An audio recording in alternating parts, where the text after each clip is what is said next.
કપાસમાં કરી ઈયળની દવા ચાલુ અને મકાઈ વાઢવામાં બોલાવી બાકાજી કીને પીધી ગરમા ગરમ રગડી ચા। તો જય શ્રી રામ મિત્રો, વાગી જશે સવારના 8 નાસ્તો લાવવાનો છે વાડે, કારણ કે આપણે છાંટવાની કપાસમાં દવા ને ફાઇનલી પહોંચી ગયા વાડે ને આ છે ગિરનાર 4 માંડવી ઓ કલેજા। કપાસમાં આવી ગઈ ઈયળ ને તાત્કાલિક ધોરણે કર્યું દવા છાંટવાનું કામ ચાલુ ને બોલાવી કપામાં બાકાજી કી। આવી ગયો મકાઈ વાળા સામાન, હવે મકાઈ વાઢવામાં બોલાવવાની છે બાકાજી કી। મકાઈ વાટતા વાટતા ચડી ગઈ ગરમી ને સોની સ્પીડે કરાવ્યો પંખો ચાલુ। 500ની સ્પીડે મકાઈ વાટીને એક ભારો હારીને ભરી દીધી લારી।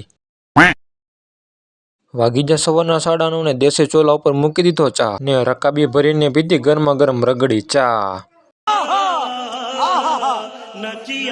વાડીનું બધું કામ પતાવીને નીકળી જાય આપણે ઘર બાજુ ને આપણો મિની વ્લોગ અહીંયા સુધી રાખ્યો। આવા જ મિની વ્લોગ જોવા માટે લાઈક અને ફોલો કરતા જજો મિત્રો। રામ રામ।